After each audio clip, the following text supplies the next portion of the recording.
ونستغفره ونعوذ بالله من شرور أنفسنا ومن سيئات أعمالنا من يهده الله فلا مضل له ومن يضلل فلا هادي له وأشهد أن لا إله إلا الله وحده لا شريك له وأشهد أن محمدًا عبده ورسوله أما بعد فإن خير الحديث كتاب الله وخير الهدي هدي محمد صلى الله عليه وسلم وشر الأمور محدثاتها وكل محدثة بدعة وكل بدعة ضلالة وكل ضلالة في النار أما بعد فأعوذ بالله السميع العليم من الشيطان الرجيم من همزه ونفخه ونفسه بسم الله الرحمن الرحيم يا أيها الذين آمنوا اتقوا الله حق تقاته ولا تموتن إلا وأنتم مسلمون يا أيها الناس اتقوا ربكم الذي خلقكم من نفس واحدة وخلق منها زوجها وبث منهما رجالا كثيرا ونساء واتقوا الله الذي تساءلون به والأرحام إن الله كان عليكم رقيبا يا أيها الذين آمنوا اتقوا الله وقولوا قولا سديدا يصلح لكم أعمالكم ويغفر لكم ذنوبكم ومن يطع الله ورسوله فقد فاز فوزا عظيما أرسله بالحق بشيرا ونذيرا وداعيا إلى الله بإذنه وسراجا منيرا اللهم صل على محمد وعلى آل محمد كما صليت على إبراهيم وعلى آل إبراهيم إنك حميد مجيد اللهم بارك على محمد وعلى آل محمد كما باركت على إبراهيم وعلى آل إبراهيم إنك حميد مجيد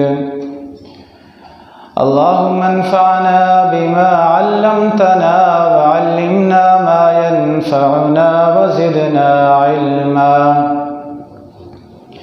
اللهم أرنا الحق حقا وارزقنا الاتباع وأرنا الباطل باطلا وارزقنا الاجتناب ہر قسم کی حمد و ثنا اللہ وحدہ لا شریک کی ذات کے لیے، لا تعداد درود السلام امام الانبیاء فخر الانبیاء جناب محمد رسول اللہ صلی اللہ علیہ وسلم کی ذات اقدس پر آج 5 فروری 2020 پورے ملک کے اندر یوم یکجہتی کشمیر کے حوالے سے منایا جا رہا ہے۔ کشمیر کے ان مظلوم مسلمانوں کے ساتھ یکجہتی کے اظہار کے لیے پوری قوم، دینی قیادت، سیاسی قیادت ان کے ساتھ اظہار یکجہتی کر رہی ہے۔ مقصد یہ ہے کہ ان مسلمانوں کو بتایا جائے جو ظلم کا شکار ہیں، کئی عرصے سے ظلم کا شکار ہیں، اور اب تو سال کے قریب ہونے والا ہے، بدترین قسم کے لاک ڈاؤن کا شکار ہیں۔ تعلیمی ادارے، مارکیٹیں، بازار سب کچھ بند۔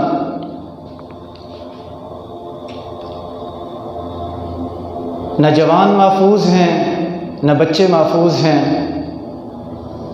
نہ مال محفوظ ہے، نہ عزتیں محفوظ ہیں۔ ہم سب مسلمانوں کی ذمہ داری ہے کہ اپنی استطاعت کے مطابق جو وسعت اللہ تبارک و تعالیٰ نے ہمیں دی ہے اس کے مطابق ہر ایک انسان کا اپنا حلقہ ہوتا ہے، اپنے حلقہ احباب میں اگر کسی کی سیاسی رسائی ہے تو اپنی اس صلاحیت کو استعمال کرے، سیاسی طور پر آواز بلند کرے ان مظلوموں کے حق میں۔ یہ ہماری اخلاقی ذمہ داری ہے، ہماری اسلامی ذمہ داری ہے۔ اسلام ہمیں یہی سبق دیتا ہے، بلکہ ایک حدیث مبارک میں تو کائنات کے امام جناب محمد رسول اللہ صلی اللہ علیہ وسلم ارشاد فرماتے ہیں کہ اللہ تبارک و تعالیٰ فرماتا ہے میں مظلوم کا انتقام ضرور لوں گا، جلدی یا دیر سے انتقام میں نے مظلوم کا لینا ہے۔ ظالم کو اس کے ظلم کی سزا ملنی ہے۔ اور اسی طرح آگے الفاظ ہیں کہ میں ان لوگوں سے بھی پوچھوں گا جن کو اللہ تبارک و تعالیٰ نے اقتدار دیا تھا، قوت دی تھی، صلاحیتوں سے نوازا تھا، وہ ظلم کو روک سکتے تھے، لیکن انہوں نے ظلم کو روکنے کے لیے کوئی کردار ادا نہ کیا، یہ بھی اللہ کے ہاں مجرم ہے۔ حضرات، ہر انسان سے اس کی وسعت اور طاقت کے مطابق سوال کیا جائے گا۔ ایک میرا دائرہ اختیار ہے، ایک میرا دائرہ کار ہے، ایک آپ بھائیوں کا دائرہ کار ہے، دائرہ اختیار ہے۔ جو کچھ ہم کر سکتے ہیں ان مظلوموں کے لیے کرنا چاہیے۔ وہ کیا ہو سکتا ہے؟ سیاسی طور پہ ان کے لیے آواز بلند کی جائے۔ میڈیا کا دور ہے، میڈیا کو ان کے حق میں بلند کیا جائے، ان کا ظلم دنیا والوں کو بتایا جائے۔ اور بالکل اسی طرح جس طرح ہمارا ذاتی مسئلہ ہو اس کے لیے ہم بڑے لوگوں کے پاس جاتے ہیں، اقتدار والوں کے پاس، M P As, M N As کے پاس، وزیروں مشیروں کے پاس جب ہم جائیں تو ان سے یہ التجا بھی کریں کہ کشمیر کے لیے کچھ کرنا چاہیے، کشمیر کے لیے، کشمیر کے مظلوم مسلمانوں کے لیے کچھ کرنا چاہیے۔ یہ ہمارا حق ہے، یہ ہم پر فرض ہے۔ وہ ہمارے بھائی ہیں، ان کو صرف مسلمان ہونے کی سزا مل رہی ہے، ان کو صرف اس جرم کی سزا مل رہی ہے کہ وہ مسلمان ہیں، اسلام سے محبت رکھتے ہیں، پاکستان سے محبت رکھتے ہیں، ان کو اس جرم کی سزا مل رہی ہے۔ حضرات، اسی طرح جس طرح ہم اپنی پریشانی میں دعا کرتے ہیں ان کے لیے بھی دعا کرنی چاہیے، دعاؤں میں یاد رکھنا چاہیے۔ اخوت اس کو کہتے ہیں، چبھے کانٹا جو کابل میں تو ہندوستان کا ہر پیرو جواں بے تاب ہو جائے۔ اقبال نے ویسے نہیں کہا تھا یہ اخوت ایمانی کا تقاضا ہے۔ فرمایا کابل میں جب کسی مسلمان کو کانٹا چبھتا ہے تو ہندوستان کے ہر نوجوان اور ہر بوڑھے کا دل بے چین ہو جاتا ہے کہ اس کابل میں میرے بھائی کو کانٹا چبھا ہے۔ یہ اخوت ایمانی ہے۔ رسول اکرم صلی اللہ علیہ وسلم نے ارشاد فرمایا تھا کہ مسلمانوں کی مثال ایک جسم کی مانند ہے، ایک جسم کی مانند۔ یہ پوری قوم، یہ پوری ملت، روئے زمین پہ بسنے والے سارے مسلمان ایک جسم کی مانند ہیں۔ جس طرح جسم کے ایک حصے کو تکلیف ہوتی ہے، سارا جسم بے چین ہوتا ہے، نیند اڑ جاتی ہے، سکون ختم ہو جاتا ہے، بالکل اسی طرح فرمایا مسلمان کی یہ حالت ہوتی ہے جب مسلمان کسی حصے میں، دنیا کے کسی کونے میں پریشان ہو تو اس کا دکھ پوری امت محسوس کرتی ہے۔ آج ہم نے دکھ محسوس کرنا چھوڑ دیا ہے، ہمارے دکھ بھی بڑھتے جا رہے ہیں۔ جب ہم دکھ بانٹا کرتے تھے، جب ہم بھائیوں کی تکلیف کو اپنی تکلیف سمجھتے تھے، مسلمانوں کی پریشانی کو اپنی پریشانی سمجھتے تھے، اس وقت ہماری پریشانیاں بھی کم ہو جاتی تھی۔ حضرات، اس دن کا تقاضا ہے ہم ان کے لیے کچھ کریں، اقتدار والے کچھ کریں۔ حضرات، اسمبلی میں لڑائیاں، جو لوگ جن کو قوم نے منتخب کیا تھا مظلوموں کی داد رسی کے لیے، جن کو اس لیے منتخب کیا گیا تھا کہ وہ اسمبلیوں میں بیٹھ کے قوم کے مسائل حل کریں گے، قوم کے مسائل شیئر کریں گے، وہ ایک دوسرے پہ لعن طعن، چور، ڈاکو، یہ آوازیں۔ رسول اکرم صلی اللہ علیہ وسلم کا وہ مبارک فرمان یاد آتا ہے۔ آپ صلی اللہ علیہ وسلم فرماتے ہیں قرب قیامت میں اشراف وہی ہوں گے، بڑے لوگ وہی ہوں گے، عزت انہی کی ہوگی جو لوکا ابن لوکا ہوں گے، خود بھی کمینے اور کمینے کے بیٹے،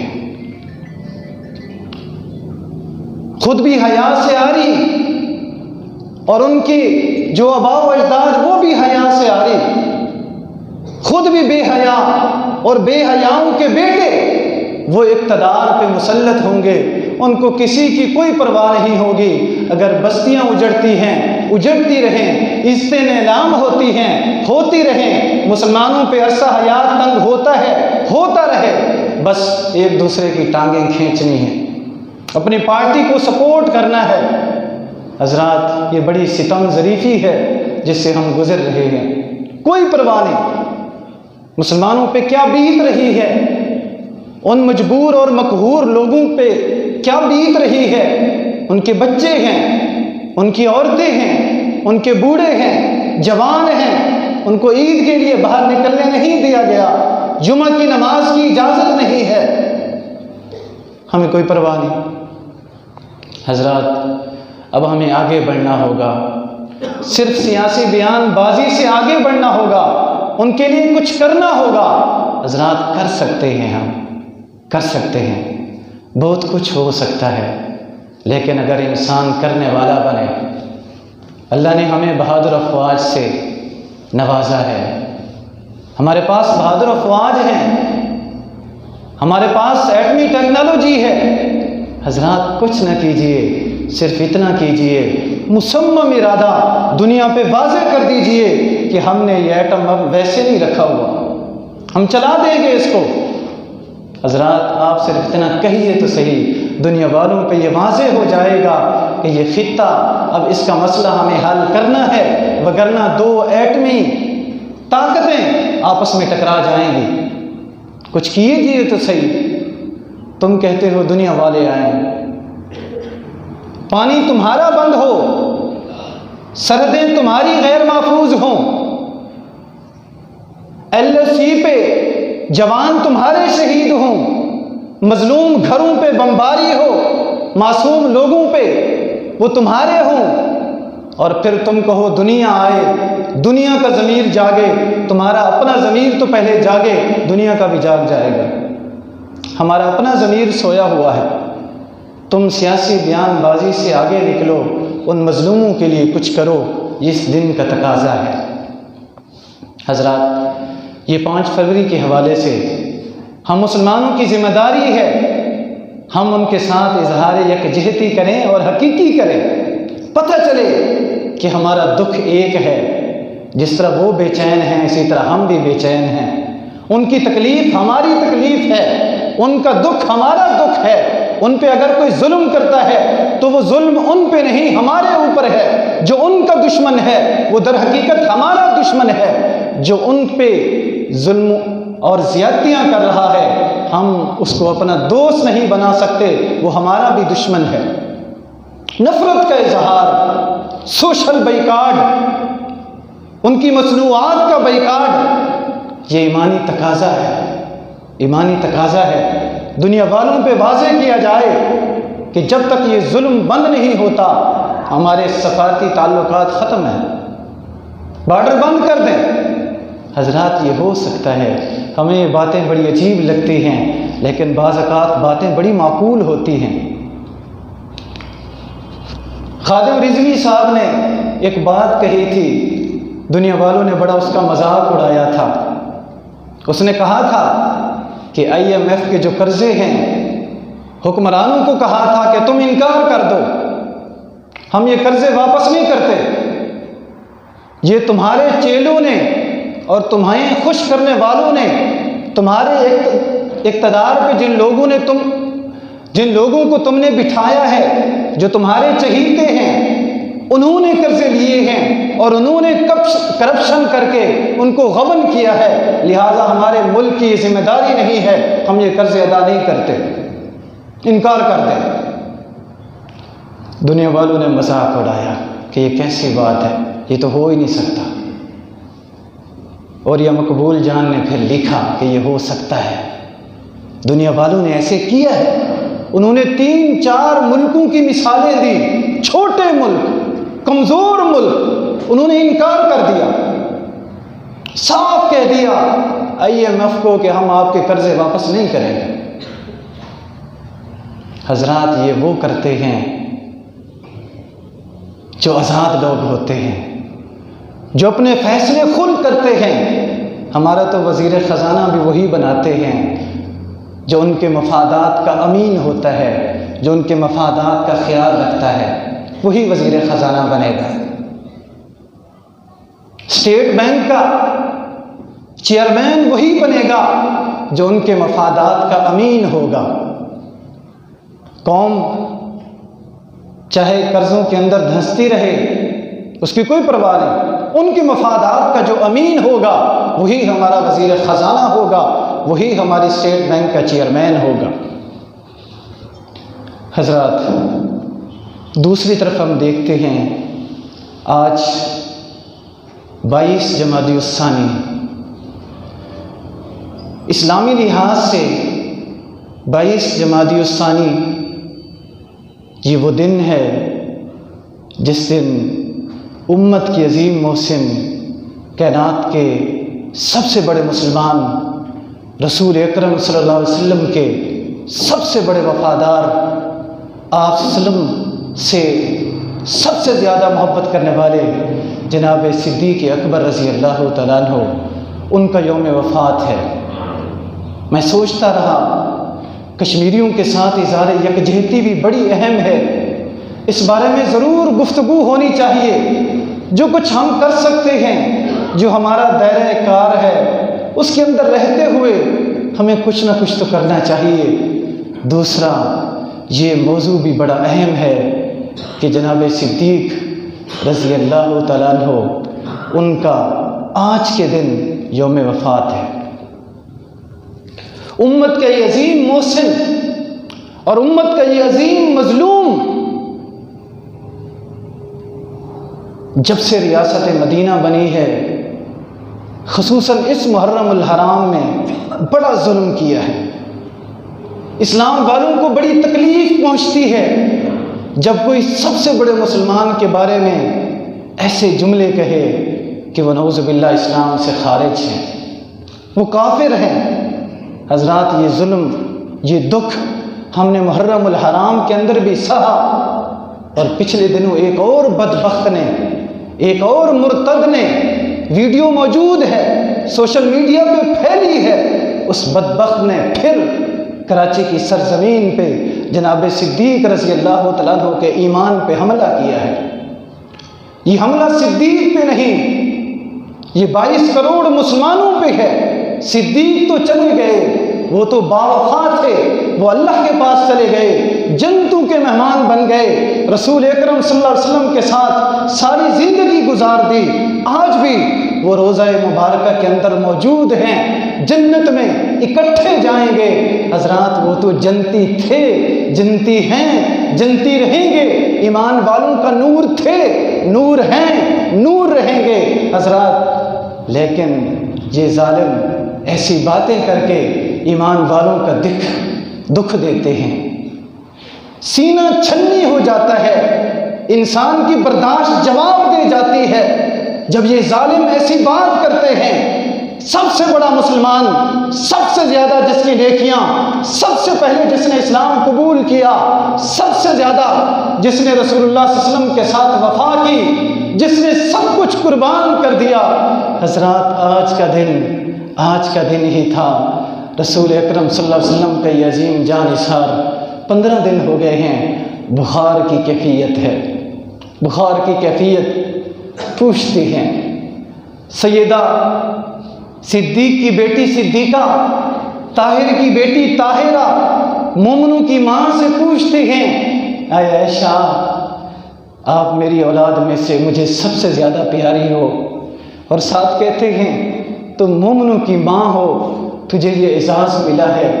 عائشہ مجھے بتاؤ آج کون سا دن ہے؟ سوموار کا دن۔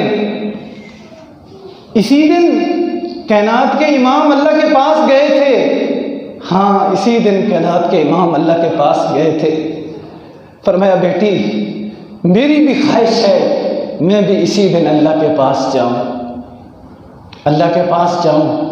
حضرات اتفاق دیکھیے، 63 سال کی عمر میں جناب رسول اللہ صلی اللہ علیہ وسلم اللہ کو پیارے ہوئے، 63 سال کی عمر میں، اور 63 سال کی عمر میں جناب صدیق رضی اللہ تعالیٰ عنہ اللہ کو پیارے ہوئے۔ حضرات رسول اللہ صلی اللہ علیہ وسلم جب جنتوں کے مہمان بنے اس وقت سوموار کا دن تھا، اور جناب صدیق رضی اللہ تعالیٰ عنہ جب جنتوں کے مہمان بنے اس وقت بھی سوموار کا دن تھا۔ بیٹی سے پوچھتے ہیں بیٹا مومنوں کی ماں آج سوموار کا دن ہے نا؟ بیٹی جواب دیتی ہے ہاں بابا آج سوموار کا دن ہے۔ پھر پوچھتے ہیں کیا اسی دن میرے محبوب، میرے سب سے زیادہ جن سے مجھے محبت تھی وہ اسی دن اللہ کو پیارے ہوئے تھے نا؟ ہاں بابا اسی دن اللہ کو پیارے ہوئے تھے۔ فرمایا میری بیٹی میری بھی خواہش ہے میں آج کے دن اللہ کے پاس چلا جاؤں۔ حضرات شام کا وقت اللہ نے یہ خواہش پوری کر دی، اور ساتھ بیٹی کو وصیت کی بیٹا رسول اللہ صلی اللہ علیہ وسلم کو کفن کیسے دیا گیا تھا؟ آپ کا حجرہ تھا، آپ کا گھر تھا، آپ کو زیادہ پتہ ہوگا، خود کو بھی پتہ ہے، لیکن بس محبت کے انداز ہوتے ہیں۔ بیٹی بتاتی ہے کائنات کے امام کو 3 یمنی چادریں تھیں جن میں کفن دیا گیا تھا۔ فرماتے ہیں بیٹا میرا کفن بھی 3 یمنی چادروں کے اندر دینا، 2 یمنی چادریں لے لینا اور ایک یہی میرا پرانا لباس، اس کو دھو کے اسی میں کفن دے دینا۔ بیٹی عرض کرتی ہے بابا ایسے نہیں، ہم تینوں نئی چادریں لے لیں گے۔ فرمایا نہیں، مسلمانوں کو نئے کپڑے کی زیادہ ضرورت ہے، میرے لیے بس یہی میرا پرانا لباس ہی کافی ہے۔ صدیق کیا لے کے گیا اس دنیا سے؟ اسلام کے دشمنوں نے ایک باغ کی خاطر نبی کے گھرانے کو آپس میں لڑا دیا اور دنیا پہ شو کیا کہ ایک باغ کا جھگڑا تھا جس کی وجہ سے یہ گھرانہ آپس میں لڑ گیا تھا، آپس میں اختلافات کا شکار ہو گیا تھا۔ حضرات یہ کائنات کا سب سے بڑا جھوٹ ہے، جھوٹ ہے۔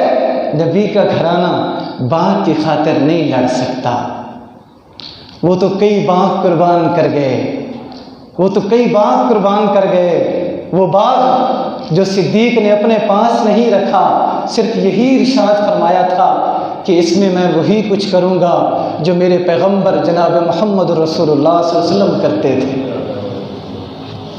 حضرات وہ باغ صدیق کے انتقال میں نہیں گیا، وہ خلافت کا حصہ رہا۔ وہ باغ جناب عمر فاروق کے پاس آیا، پھر جناب عثمان غنی کے پاس آیا، وہ باغ پھر جناب علی المرتضیٰ کے پاس آیا۔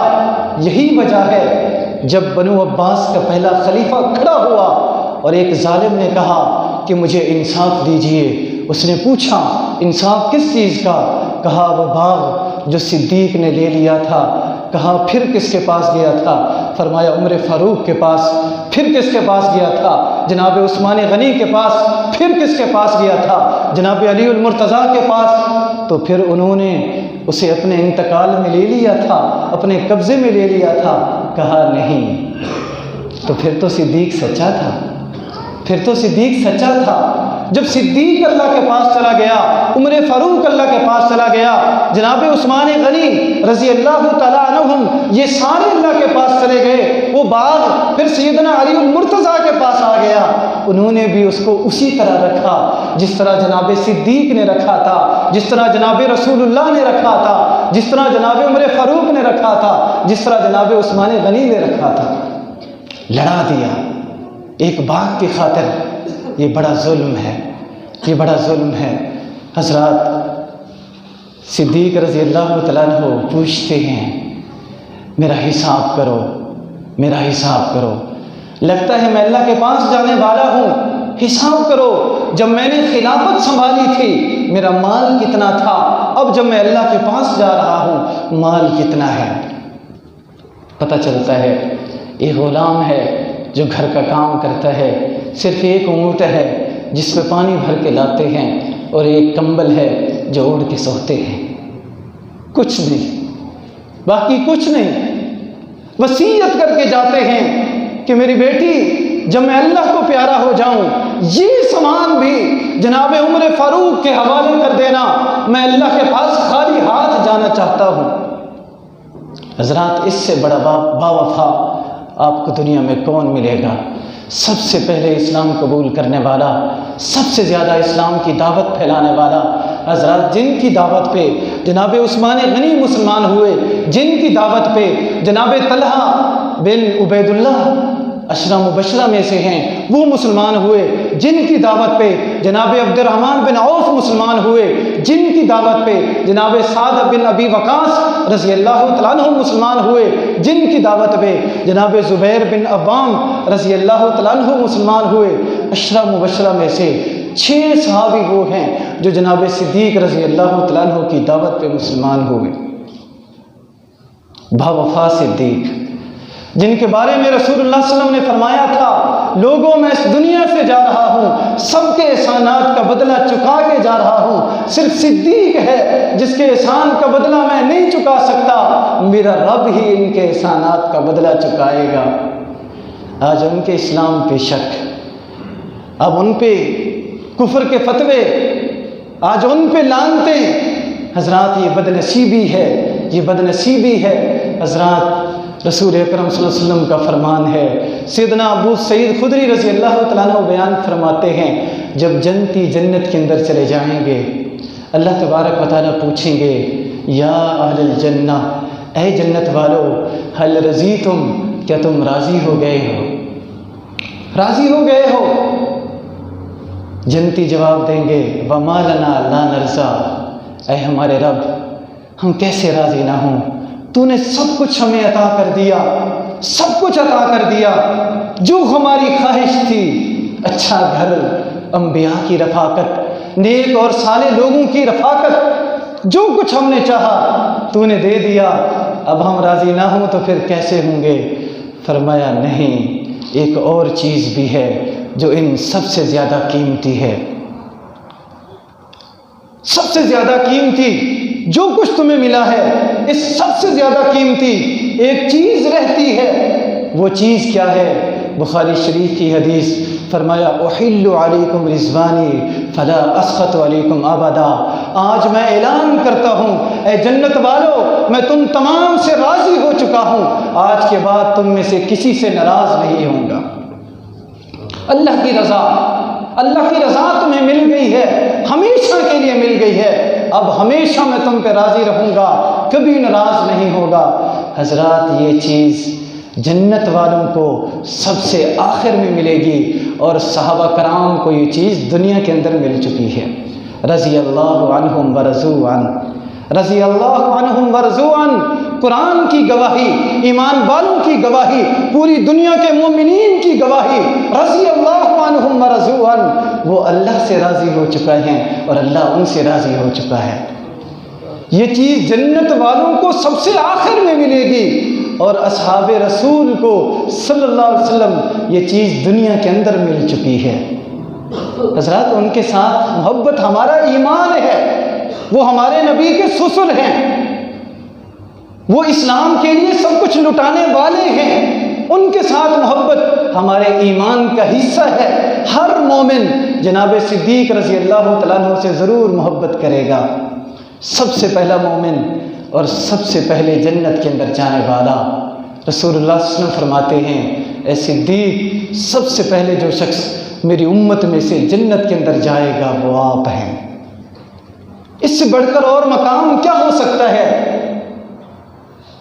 سب سے پہلے جس کو جنت، سب سے پہلے جس نے اسلام قبول کیا، سب سے زیادہ جس نے رسول اللہ صلی اللہ علیہ وسلم کے ساتھ وفا کی، جاتے ہوئے اپنی بیٹی کو وصیت کر کے گئے، بیٹا جب میں اللہ کے پاس جاؤں مجھے رسول اللہ صلی اللہ علیہ وسلم کے پہلو میں دفنا دینا۔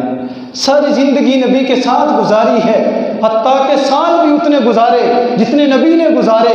اس دن اللہ کے پاس گئے جس دن نبی اکرم صلی اللہ علیہ وسلم گئے، اور دفن بھی وہی ہوئے جہاں جناب رسول اللہ صلی اللہ علیہ وسلم دفن ہیں، اور ساتھ وصیت کرتے ہیں جب مجھے دفنانے لگو کائنات کے امام کے بالکل برابر نہیں دفنانا، تھوڑا سا نیچے کر دینا، وہ تو اعلیٰ ہیں، وہ تو عرفہ ہیں۔ حضرات، آج بھی دیکھیے رسول اللہ صلی اللہ علیہ وسلم کی قبر مبارک تھوڑی سی اوپر ہے، آپ کے کندھے مبارک کے قریب جناب صدیق رضی اللہ تعالیٰ عنہ کی قبر شروع ہوتی ہے۔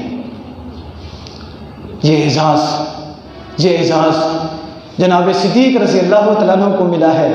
آج ان کے ایمان پہ شک بہت بڑا ظلم ہے، ملک کے امن کو پارا پارا کرنے والی بات ہے، امت جو پہلے پریشان ہے اس کو مزید پریشان کرنے والی بات ہے، ملک پہلے جو عدم استحکام کا شکار ہے اس کو مزید تباہ کرنے والی بات ہے۔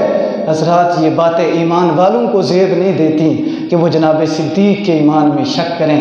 اگر صدیق مومن نہیں ہے تو پھر کائنات میں کوئی مومن نہیں ہے۔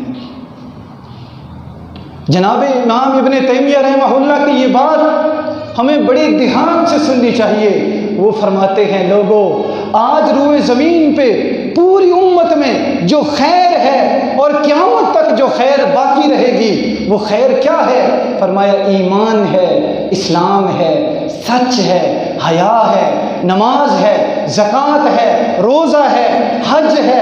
حضرات، یہ ساری خیر فرماتے ہیں جو قیامت تک مومنوں کے اندر موجود رہے گی، اس خیر میں اصحاب رسول کا بڑا حصہ ہے۔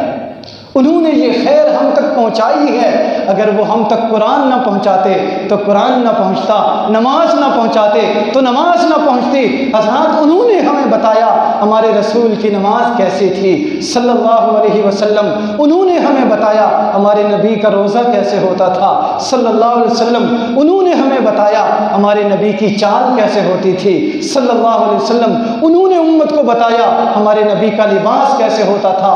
فرماتے ہیں قیامت تک جو مومنوں میں خیر رہے گی، اس خیر میں جس طرح اہل بیت کا حصہ ہے اسی طرح اصحاب رسول کا بھی حصہ ہے۔ یہ امت کے بڑے محسن ہیں، یہ امت کے بڑے محسن ہیں، امت تک رسول اللہ صلی اللہ علیہ وسلم کے فرامین پہنچانے والے، امت تک قرآن پہنچانے والے، یہ امت کے محسن ہیں۔ حضرات، آخری گزارش کر کے میں آپ سے اجازت چاہتا ہوں۔ مومنوں نے صدیق سے سچی محبت کی ہے، ہمیشہ محبت کی ہے۔ حضرت مولانا عبداللہ شیخو پوری رحمہ اللہ تعالی، آپ جانتے ہیں، ہمارے بزرگ جانتے ہیں، بہت بڑے پاکستان کے دائی، بیان کر کے آ رہے ہیں، راستے میں کچھ شر پسند ان کو پکڑ لیتے ہیں، کمرے میں لے جاتے ہیں۔ ان کا یہ بیان آج موجود ہے، کمرے میں لے جاتے ہیں۔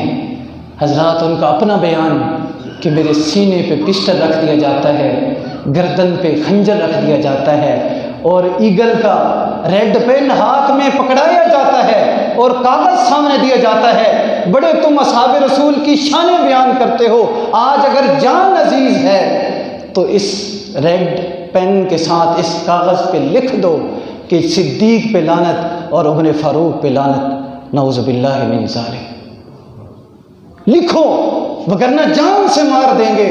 حضرات خود بیان کرتے ہیں 11 شخص تھے، 11 شخص جو مجھے مارنے والے تھے، مار مار کے انہوں نے میرا حشر کر دیا، اور اب کیفیت یہ ہے کہ میرے سینے پہ پسٹل ہے اور گردن پہ خنجر ہے، اور مجھ سے یہ مطالبہ کیا جا رہا ہے کہ اس پین کے ساتھ لکھو گے تو پھر تمہیں چھوڑیں گے، وگرنہ ذبح بھی کریں گے اور پھیر بھی ماریں گے۔ جواب سنیے، ایک مومن کا جواب سنیے، کہا مر تو سکتا ہوں، یہ جان جا تو سکتی ہے، لیکن یہ جملہ، یہ منحوس اور غلیظ جملہ میں نہیں لکھ سکتا۔ حضرات جب کچھ نہ بن سکا، ان کی داڑھی مونڈ دی گئی اور مار مار کے بھگا دیا گیا۔ خود بیان کرتے ہیں، ریکارڈنگ موجود ہے، کہتے ہیں میں اپنی داڑھی کو کہنے لگا کہ داڑھی تو کتنا خوش نصیب ہے، تو مجھ سے پہلے شہادت پا گئی، میرے حصے میں شہادت نہیں لکھی تھی، میں محروم رہ گیا، تو شہادت پا گئی۔ حضرات داڑھی قربان کر دی، مارے کھا لی، لیکن یہ منحوس جملہ نہیں لکھا۔ حضرات آگے سنیے، خود بیان کرتے ہیں، مولانا عبد الوکیل رحمہ اللہ تعالی احمد پور شرقیہ کے تھے۔ حضرات حرم میں بیت اللہ کے اندر جس طرح بیرونی مدرس ہوتے ہیں، درس دیتے ہیں لوکل زبانوں کے اندر، اسی طرح درس دیا کرتے تھے۔ حضرات وہ آئے، پاکستان آئے، فیصل آباد آئے اور نام لے کے کہا میں عبداللہ شیخ پوری سے ملنا چاہتا ہوں، میں نے ان کو ایک خاص پیغام دینا ہے۔ حضرات شیخ پورہ سے عبداللہ شیخ پوری رحمہ اللہ تعالی فیصل آباد گئے، ان کے بلانے پہ گئے، اور ان کو دیکھ کے مولانا عبد الوکیل رحمہ اللہ تعالی کھڑے ہو جاتے ہیں اور ان کی پیشانی پہ بوسہ دیتے ہیں، فرماتے ہیں عبداللہ تو بڑا خوش نصیب ہے، تیری وجہ سے مجھے رسول اللہ صلی اللہ علیہ وسلم کی زیارت ہوئی ہے، تیری وجہ سے حرم میں رہتا ہوں، بیت اللہ میں حرم میں کھڑے ہو کے درس دیتا ہوں، کئی سال کا عرصہ گزر گیا ہے، لیکن اس خوش نصیبی سے میں محروم تھا۔ جب سے تیرے ساتھ یہ واقعہ پیش آیا، میں سو رہا تھا، مجھے خواب کے اندر جناب رسول اللہ صلی اللہ علیہ وسلم کی زیارت ہوئی، تجھے ایک کمرے میں لٹایا گیا ہے اور ظالم تجھ سے وہی مطالبہ کر رہے ہیں اور تو انکار کر رہا ہے، رسول اللہ صلی اللہ علیہ وسلم تشریف لاتے ہیں، میں خواب کے اندر دیکھ رہا ہوں صدیق رضی اللہ تعالیٰ عنہ آپ کی دائیں جانب ہیں، عمر فاروق رضی اللہ تعالیٰ عنہ آپ کی بائیں جانب ہے، اور پوچھتے ہیں اس عبداللہ کو کیوں ستایا جا رہا ہے؟ جواب ملتا ہے عبداللہ کو جناب شیخین کی وجہ سے، جناب صدیق کی وجہ سے اور جناب عمر فاروق کی وجہ سے مارا پیٹا جا رہا ہے۔ حضرات عمر فاروق آگے بڑھتے ہیں اور کہتے ہیں اللہ کے رسول مجھے اجازت دیجئے میں ان ظالموں کو تہس نہس کر دوں جو میرے عبداللہ پہ، ہمارے عبداللہ پہ ظلم کر رہے ہیں۔ رسول اللہ صلی اللہ علیہ وسلم فرماتے ہیں عمر فاروق ٹھہر جاؤ، میں ضمانت دیتا ہوں، عبداللہ جنتی ہے، عبداللہ جنتی ہے، عبداللہ جنتی ہے۔